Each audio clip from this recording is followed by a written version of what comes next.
Para hablar sobre esta encuesta nacional de ocupación y desempleo, saludo a Edgar Vielma Orozco, quien es director general de estadísticas sociodemográficas del INEGI. Edgar, bienvenido a Milenio Televisión. Buenas tardes. Gracias, muy buena tarde. Es un gusto platicar contigo, tu auditorio, y hablar precisamente de cómo inicia esta historia del mercado laboral. ¿Qué resultados tenemos para el mes de febrero?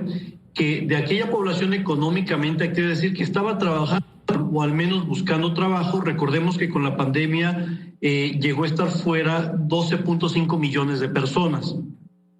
Eso llevó a que conforme fue pasando el tiempo, esta fue recuperándose. Nos encontrábamos previo a la pandemia en una tasa de participación de cerca del 61%. Llegó a ser del poquito más del 45%. Y a partir de ese momento ha venido recuperándose, llegando a ser en su edición más reciente del 51%. Es decir, se han recuperado de febrero de 2021 a febrero de 2022 3.3 millones de personas que, insisto, regresan al mercado laboral. Es decir, Edgar, sí, nada más para ir entendiendo como estos comparativos que ustedes hacen, a lo mejor entre el mes de enero y febrero y comparado con un año antes, el desempleo aumentó entre enero y febrero, pero realmente disminuyó si lo comparamos con el año 2021, ¿así es? Es correcto, siempre hay que hacer dos tipos de comparaciones, es fundamental, siempre se debe hacer la comparación, cómo estábamos respecto al año pasado y efectivamente cómo estamos respecto al mes pasado. Pero antes de hablar del empleo, por eso estoy hablando de la participación, porque inicia la historia, insisto, con 12 millones de personas que estaban fuera del mercado laboral completamente, sin ni siquiera buscar trabajo. Eso es bien importante, porque no era posible, los negocios estaban cerrados, y de pronto se empiezan a aperturar los negocios, las personas empiezan a regresar, y hay 3.3 millones que ya regresaron a su trabajo o al menos a buscar trabajo. Ese es el concepto previo al desempleo, eso es fundamental, Dani, para que entonces ahora sí regresemos al concepto del empleo o desempleo, en este caso, de lo que tú me refieres, donde esa tasa llegó a estar en el mes de julio cercana al 6% y fue mejorándose esta cifra hasta recientemente alcanzar un 3.7%. Es decir,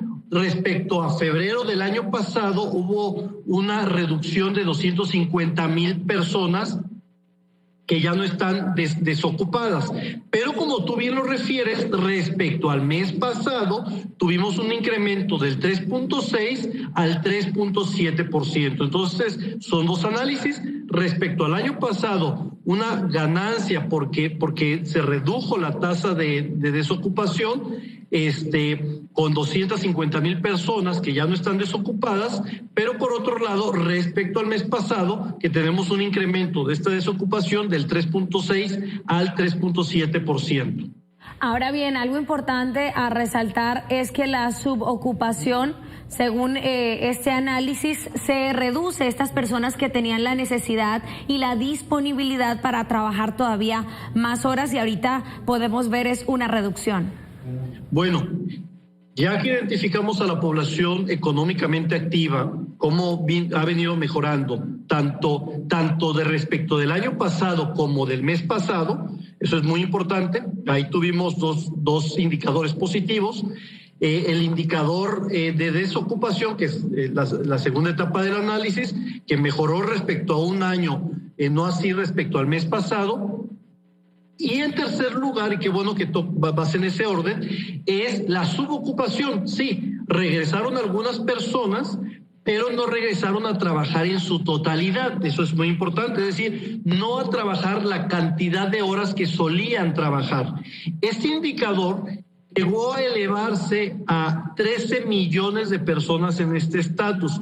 Por lo general se encontraban alrededor de las 4 millones de personas, pero en el momento más crítico de la pandemia se elevó a 13 millones y a partir de entonces ha venido descendiendo de tal forma que alcanzamos los 5.2 millones o el 9.2% de la población ocupada en esta característica. Ese dato es muy importante, Dani, porque, insisto, había sido el segundo indicador más afectado después de la tasa de participación y muy a la distancia de lo que es la tasa de desocupación. En términos porcentuales, habíamos llegado a cerca del 30% y el hecho de que ahorita estemos alrededor del 9%, pues nos habla de esa transición tan importante que se ha venido presentando. Aún así, todavía nos encontramos distantes del 7% en el cual nos encontrábamos previo a la pandemia. Adelante. Exactamente, es que ya en estos 2 años de pandemia cambiaron muchas rutinas, muchos negocios tuvieron que cerrar, muchas personas tuvieron que salir del país, como tú bien ya lo has mencionado, otras regresaron, cambiaron de empleo, cambiaron de actividad, incluso. ¿Qué decir sobre la informalidad laboral que también hemos tenido durante esta pandemia? ¿Qué se resalta en este estudio? Bueno, que tenemos dos conceptos realmente de informalidad.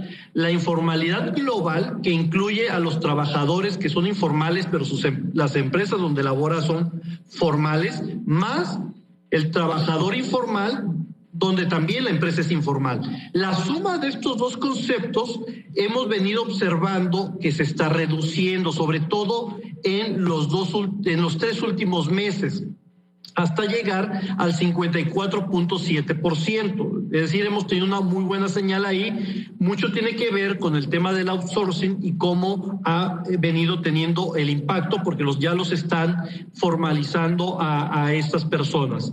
Pero por otro lado tenemos lo que se llama la tasa de ocupación en el sector informal. Lo anterior que te dije fue la tasa de informalidad laboral o general, y esta otra, el segundo lugar, es un subconjunto de la anterior que te describí y que es la global, que se llama ocupación en el sector informal.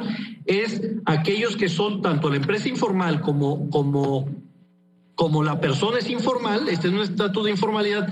Este indicador, después de la pandemia, ese sí ha tenido un incremento, pero en los últimos meses se ha mantenido relativamente estable, ¿sí? Con un 28.4% la última medición, aunque si comparamos de enero a febrero, tuvimos un incremento del 27.4 al 28.4%. Sin embargo, insisto, si lo comparamos con el resultado del año previo, pues vemos que ha venido o se ha mantenido casi en los mismos niveles. Entonces ahí tenemos un resultado a favor y uno en contra. Adelante, por favor. Claro. Edgar, ¿cuál fue la metodología, el procedimiento precisamente para poder llegar a estas conclusiones, a estos datos? Bueno, que tenemos una encuesta, la encuesta nacional de ocupación e empleo en su etapa de 9 edición, que desde el año 2005 es un muestreo probabilístico donde seleccionamos más de 120,000 hogares en todo el territorio nacional con representatividad a nivel de los estados y de 39 ciudades, de tal forma que nuestro auditorio puede ver esta información a ese nivel de detalle, con lo cual podemos hacer inferencia estadística de cómo se encuentran estos indicadores en materia laboral, y todo siguiendo la metodología que se acuerda en la Organización Internacional del Trabajo. Adelante. Muy bien, gracias Edgar Bielma Orozco, director general de Estadísticas Sociodemográficas del INEGI, por su tiempo y estar aquí en Milenia Televisión. Buenas tardes. Les envío un fuerte abrazo a ustedes y a su auditorio. Gracias, igualmente.